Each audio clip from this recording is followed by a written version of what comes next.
நான் புகார் பண்ணி 3 நாள் ஆச்சு. ஒவ்வொரு நாளும் கூட்டம் மட்டுமா இருக்கு.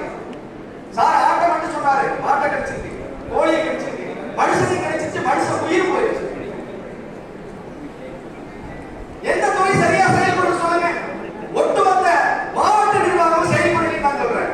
ஏன் சொல்றேன்னா மாவட்ட ஆட்சியர் உத்தரவு போடுறாரு, டோல்கேட் இடிக்கணும், டோல்கேட் இடிக்கணும். நாங்க போய் காத்துட்டு வீடியோ வராது, டோல்கேட் இடிக்க வேண்டாம், பாய்மொழி உத்தரவு. 2 நாள் உண்ணாவிரதம் இருக்கும். உண்ணாவிரதம் இருந்த போது வந்து மாவட்ட ஆட்சியர் சந்திக்க வர சொல்றாங்க. மாவட்ட ஆட்சியர் 7 மணி நேரம் காக்க வச்சு சந்திக்காம இருக்கிறார். எதற்காக இந்த கூட்டம் சொல்லுங்க. மாவட்ட ஆட்சியர் ஏன் பார்க்க மாட்டாரு? உண்ணாவிரதத்தை வர சொன்னாங்கல்ல, ஏன் பார்க்க அனுமதிக்கல?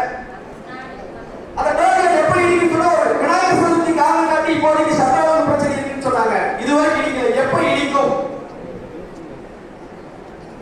பதில் சொல்லுங்க. யார் பதில் சொல்றது? சார், உங்களுக்கு ஒரு கோரிக்கை.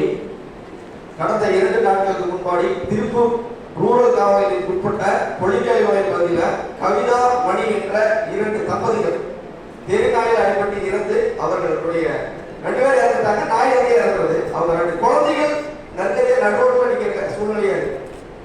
எதற்கோ நம்ம இழப்பையும் வாங்கி தரோம், கலாச்சாரத்தை வாங்கி கொடுத்தோம். இந்த தெருநாயில் அடிபட்டு 2 பேர் 2 குழந்தைகள் படிக்கிறது. அதை அரசாங்கமே அந்த குழந்தைகளுக்கு படிப்பு மற்றும் கல்வி செலவு ஏற்று அவர்களுக்கு